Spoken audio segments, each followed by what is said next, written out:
Les amis, vous vous souvenez de l'incident qu'il y a eu dernièrement entre Onana et l'équipe des Lions au Qatar lorsque ce dernier avait été invincé de l'équipe et n'a pas pu disputer le match contre la Serbie, si je ne me trompe pas, et contre le Brésil. Eh bien, figurez-vous que l'entraîneur Rigobert Song a enfin dévoilé les vraies raisons de l'absence de Onana lors des 2 derniers matchs du Cameroun au Qatar. Écoutons très bien ce que le coach dit à propos de Onana et ensuite on va débattre.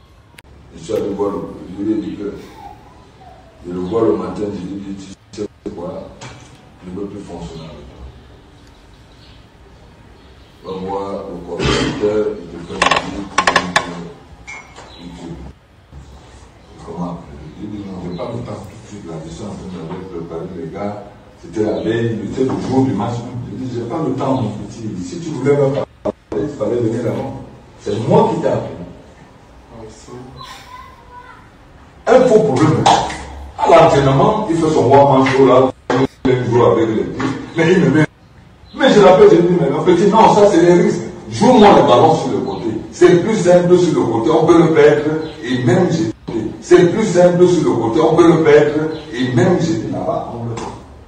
Il est facile. Lui, on voit. Mais j'étais à Ouaka, personne ne lui parle. Les jours pour mon team, je ne parle. Les amortis, ça ne dirait pas.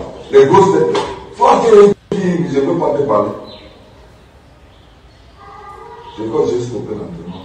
Déjà, on va dans le WC. Tu as gâté mon entraînement. Quand on dit le président, il était il voyait tout. Tu l'as fait. Non, à l'hôtel, il allait voir son patron. C'est son fils. Il s'en va voir, il croit que, comme le président parle avec lui tous les jours, il a tout. Il ne connaît pas l'homme. Oh! Il ne connaît pas l'homme. Le président l'a envoyé, il a allé voir le président. Je suis le coach.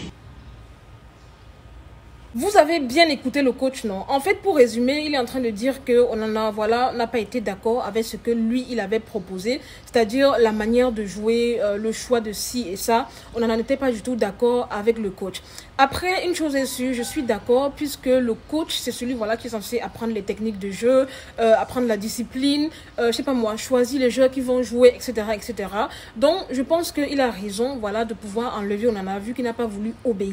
Mais là où je ne suis pas du tout d'accord, c'est lorsque Rigobert Song dit dans la vidéo qu'il a l'habitude de parler aux grosses têtes comme Aboubakar Vincent, blablabla, mais que André Onana, lui, l'équipe pour pouvoir résister. Je ne suis pas d'accord qu'il puisse tenir des propos comme ça parce que une équipe de football se compose de 11 membres, à ce que je sache. Et les 11 membres, en fait, ont chacun leur utilité. Et de surcroît, un gardien de but. Donc de là à tenir des propos en mode, oui, Aboubakar Vincent qui est une grosse tête, moi je lui parle, il m'obéit, toi tu es qui pour ne pas m'obéir? Non, non, on est d'accord. Déjà, si Rigobert Song tient de telles paroles, ça veut dire que même dans son équipe de football, il fait du favoritisme, en fait. C'est-à-dire que il est là, il va écouter ce que Aboubakar Vincent va lui proposer, mais quand il va s'agir de Onana, vu qu'il n'est pas une grosse tête entre guillemets, il ne sera pas du tout écouté, ça ne se dit absolument pas, sincèrement. Après, les gens disent que cette vidéo a été filmée en caméra cachée, comme quoi Rigobert Song ne savait pas qu'il était filmé.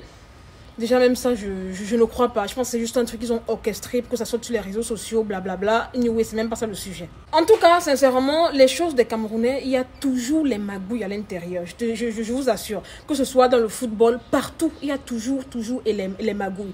Et ça a toujours fonctionné en favoritisme. Déjà, quand on entend notre coach dire des propos aussi rabaissants comme ça, en mode moi j'ai l'habitude de parler aux grosses têtes comme Aboubakar, toi tu es qui pour ne pas m'obéir, ça ne se fait pas. C'est quand même un gardien de but, il a de l'expérience, alors que toi tu es plus ou moins nouveau dans tes fonctionnalités de coach. C'est vrai qu'à un moment donné il va vouloir te proposer je sais pas moi, les stratégies de jeu qui sont pour lui plus ou moins adéquates. Pourquoi ne pas en discuter? Pourquoi ne pas, je sais pas moi, faire des réflexions au lieu de dire que non, toi tu es qui pour me donner des ordres? Non, ça ne se fait absolument pas. Anyway les amis, n'hésitez pas à me dire en commentaire ce que vous en pensez. Bref, qu'on en a soit là ou pas, on a une autre Epassi qui a très bien fait la relève et tout. Dieu merci. Parce que sinon, de toute façon, le Brésil allait nous faire boire les bulles là. Sincèrement. En tout cas, j'espère vraiment que le coach va très vite arranger cette situation parce que, je le dis et je le redis, tous les joueurs dans une équipe ont leur importance. Sinon, voilà, on ne les aurait pas choisis. Un pays ne peut pas jouer sans gardien de but. Ça prouve qu'un gardien de but est aussi, voilà, nécessaire qu'un joueur lambda. Donc, que ce soit Aboubakar, Vincent ou Onana, les deux ont leur place dans cette équipe, en fait, parce que les deux ont des rôles vraiment primordiaux, en fait, dans l'équipe là. Donc, ça ne sert à rien de commencer à dire que non, il y a les grosses têtes, il y a les petites têtes. Sincèrement, ça ne se fait absolument pas. De toutes les façons, que ce soit Onana ou que ce soit Epassi, on a besoin de nos deux gardiens, voilà, qui vont nous aider pour la CAN qui arrive très prochainement là en Côte d'Ivoire. C'est de ça qu'il s'agit. Nous, on veut ce genre de choses. En tout cas, tonton Rigobert, je compte sur toi pour tout arranger. Parce que comme tu le dis souvent, le lion ne dort pas lorsque ses lionceaux sont couchés.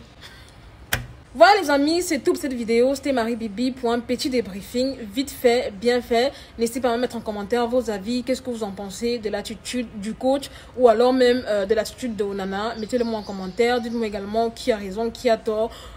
Voilà, qu'est-ce qui aurait été judicieux de faire. Je vais vous lire, likez la vidéo, partagez-la, abonnez-vous à ma page si ce n'est pas encore fait. Je vous aime, je fais de gros bisous et à très bientôt pour une nouvelle vidéo. Bye!